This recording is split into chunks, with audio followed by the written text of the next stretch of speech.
अच्छा खाने का नाम सुनकर ही सब इस रिश्ते के लिए हाँ कर देते हैं। फिर सबकी रजामंदी से प्रिया उर्मिला की छोटी बहू बनकर उनके घर आ जाती है। माँ जी, अब मैं इस घर में आ गई हूँ ना, आपको किसी भी चीज की चिंता करने की जरूरत नहीं है।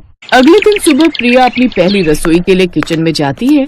आज ऐसा खाना बनाऊंगी कि सब देखते ही रह जाएंगे। प्रिया सबके लिए नाश्ते में मटर पनीर, पूरी, गाजर का हलवा, ढोकला, रसगुल्ले बनाकर ले आती है। खाने की टेबल पर बैठे सभी लोग खुशी से झूम उठते हैं। वाह वाह वाह वाह, ऐसा होता है खाना। इसमें से उर्मिला के हाथ के खाने की खुशबू आ रही है। सबको उसके हाथ का खाना बहुत पसंद आता है। वाह बहू, तेरे हाथों में तो जादू है। फिर दोपहर मेघा और प्रकाश की शादी हो जाती है और मेघा अपने ससुराल आ जाती है। चलो, अब बहू आ गई तो अब काम वाली की क्या जरूरत।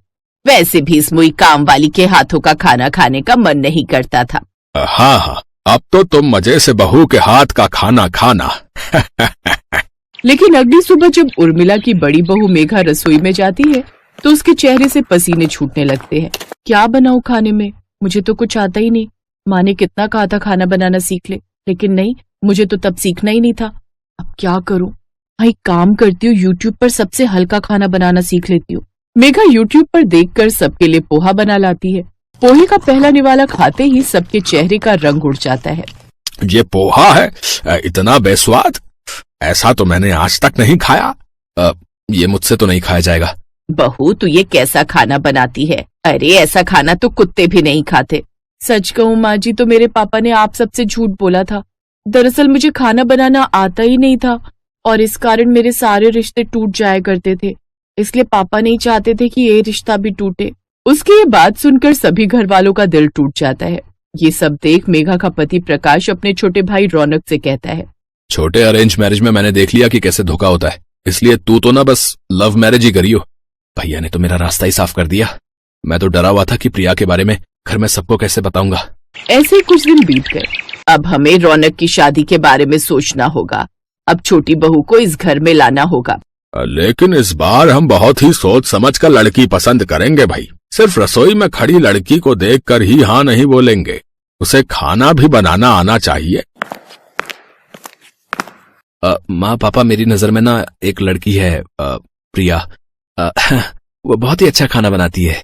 हम दोनों ना एक दूसरे को ना पसंद करते हैं और जो है शादी करना चाहते हैं। कि वक्त कुछ मोहल्ले की औरतें उसकी मुंह दिखाई के लिए आती हैं। वो बहुत ही अच्छे पकवान उनके लिए बनाकर तैयार कर लेती है। वाह उर्मिला, क्या कमाल की बहू मिली है तुझे, कितना जबरदस्त खाना बनाती है। फिर दोपहर के समय, जा बहू तू जाकर आराम कर ले, सुबह से इतना खाना बनाकर तू भी थक गई होगी ना।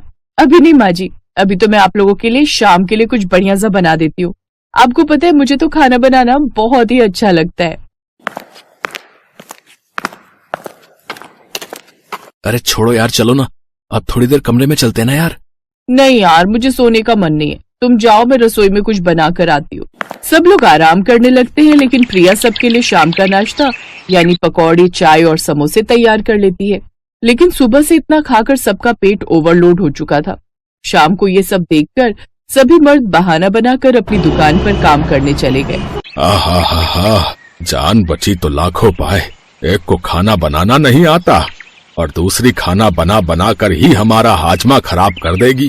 फिर मजबूरी में सास और बड़ी बहू को ही खाना पड़ता है, लेकिन वो दोनों सारी रात पेट पकड़कर रात भर टॉयलेट ही भाग जाती है। अगली सुबह वो फिर से ढेर सारा खाना बनाकर रख देती है। इतना सारा खाना, अब देवरानी जी सारा दिन आप कुछ भी मत बनाना। क्यों नहीं बनाना, ये तो सुबह का नाश्ता है, अभी बाकी दिन का तो बनाना है। कोई ना कोई बहाना बनाकर सब घर से बाहर चले जाते हैं। मैं तो चली कीर्तन में, तो मेरा तो दिन का खाना बनाना ही नहीं। और हम तीनों मर्द चले दुकान, हमारे लिए भी अब नहीं बनाना। अब घर में अकेली बची मेघा, उसे ना चाहते हुए भी फिर से उसके हाथ का खाना खाना ही पड़ता है और उसका पेट अब और भी दुखने लगता है। बस देवरानी जी, अब आप रसोई से बाहर निकलो, नहीं तो मेरा पेट फट जाएगा या मैं ही इस दुनिया से कट लूंगी इतना खाना खाकर। उफ। शाम को मेघा सभी घर वालों से कहती है, माँ जी इस देवरानी को रसोई से बाहर निकालो, नहीं तो मैं तो चली अपने मायके। कोई तो रास्ता निकालो, लेकिन इस देवरानी को रसोई से बाहर निकालो। नहीं, खाना बनाना मेरी हॉबी है, अगर आप ज्यादा बोलेगा ना तो तेरी शादी पहले करा दूंगा, समझा। सुशील की इस बात को सुनकर उमा सोच में पड़ गई और फिर उसने कहा, वैसे आइडिया बुरा नहीं है। मतलब कौन सा आइडिया माँ? अब अनिल भी तो अब शादी के लायक हो ही गया है, ठीक ठाक कमा भी लेता है, तो तुम दोनों की शादी एक साथ ही करा देती हूँ। अरे अरे, ये बात कहाँ से आ गई? शादी की बात तो भैया की चल रही है ना, तो उन्हीं की कराओ। मुझे इस पचड़े से दूर रखो। और वैसे भी मैंने सुना है। क्या सुना है तूने? अरे मैंने सुना है भाई तभी तक भाई को प्यार करता है जब तक वो पति नहीं बन जाता। एक बार बेबियां आ गई तो फिर तो रायता ही फैलता है। क्यों माँ? ऐसे कैसे? मैं तो हूं ना। आपने मुझे खाना नहीं बनाने दिया तो मैं ये घर छोड़कर चली जाऊंगी। फिर उसे एक आइडिया आता है, तुम दोनों टिफिन सर्विस का काम क्यों नहीं करती? प्रिया खाना बनाएगी और मेघा तुम पैकिंग करना। उसका ये आइडिया सबको पसंद आता है। अब वो दोनों देवरानी जेठानी टिफिन सर्विस का काम शुरू कर देती हैं और खूब कमाई करती हैं।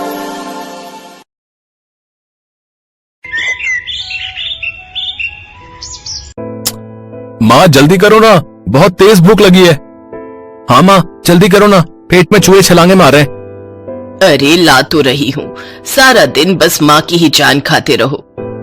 अरे माँ परेशान क्यों होती हो? भैया की शादी के बाद भाभी आ जाएगी, फिर तो तुम्हें आराम ही आराम हो जाएगा। अच्छा भाभी क्यों? तू नहीं करेगा शादी? अब कोई अच्छी लड़की मिल जाएगी तो जरूर करूंगा, पर पहले आप तो कर लो।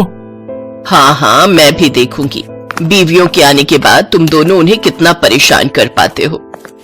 हाथ में सब्जी का डोंगा लाते हुए उमा ने कहा, तो उसकी बात सुनकर उसके दोनों बेटे मुस्कुराने लगे। इसके बाद सुशील और अनिल दोनों उंगलियां चाट चाट कर खाना खाने लगे और फिर। अच्छा एक बात और है माँ, तुम्हारे हाथों का जो स्वाद है ना वो कहीं और नहीं। रहने दे, बड़ा आया।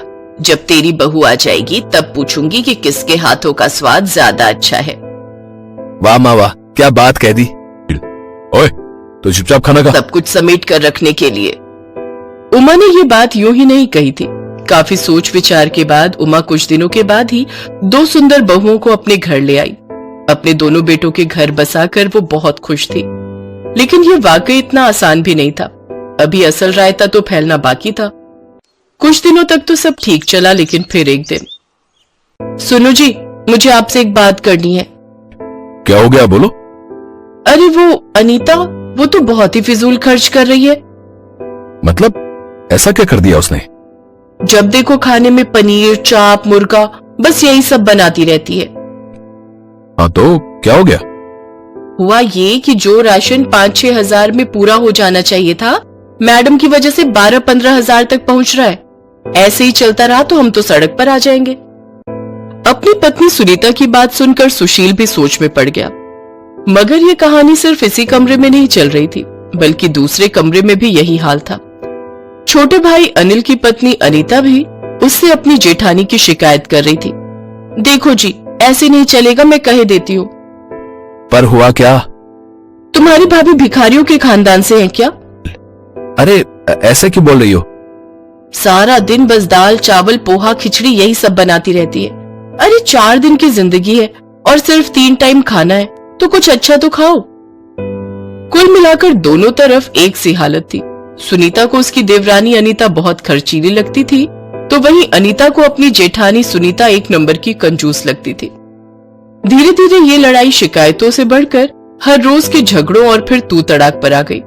आखिरकार उमा ने परेशान होकर घर की रसोई का बंटवारा कर दिया। दोनों बहुओं के चूल्हे, राशन, यहाँ तक कि मसालों के डिब्बे तक अलग अलग हो गए। दोनों बहुएं अलग अलग वक्त पर खाना बनाने लगी और रसोई के इस बंटवारे के साथ ही दोनों भाइयों ने भी आपस में बातचीत करना बिल्कुल बंद कर दिया। हालांकि दोनों बहुएं अब बहुत खुश थी। अब सब बढ़िया है, चावल कम कर देती। इस वजह से दोनों बहुओं का राशन बहुत जल्दी खत्म होने लगा। दोनों भाइयों पर दुगना खर्च पड़ने लगा और तब एक दिन। अरे यार अनीता, कहां से लाऊं इतने पैसे? भला ऐसा भी क्या बनाती हो रोज जो महीने का राशन 15 दिनों में ही खर्च हो गया? अब ऐसा करो, तुम रहने दो, अम्मा ही रसोई चलाएंगी, तुमसे नहीं हो पाएगा। उधर घर के दूसरे कमरे में भी कुछ ऐसा ही हाल था। एक तो सारा दिन खिचड़ी और दाल चावल खाकर मैं खुद पक चुका हूं, और उसमें भी तुम्हारी रसोई में राशन इतनी जल्दी खत्म हो जाता है? सिलेंडर पर सिलेंडर भरवाए जा रही हो। बस अब बहुत हो गया, तुम्हें अपने मायके जाना है तो जाओ। यहाँ एक ही रसोई चलेगी और उसे मेरी माँ चलाएंगी, समझी तुम? उमा का तरीका काम कर गया था। दोनों बहुओं जो खाना है खाओ, किसी की रोक टोक नहीं। अब मजा आएगा, जब ये ऊट पटांग खाकर पेट खराब होगा ना, तब पता चलेगा।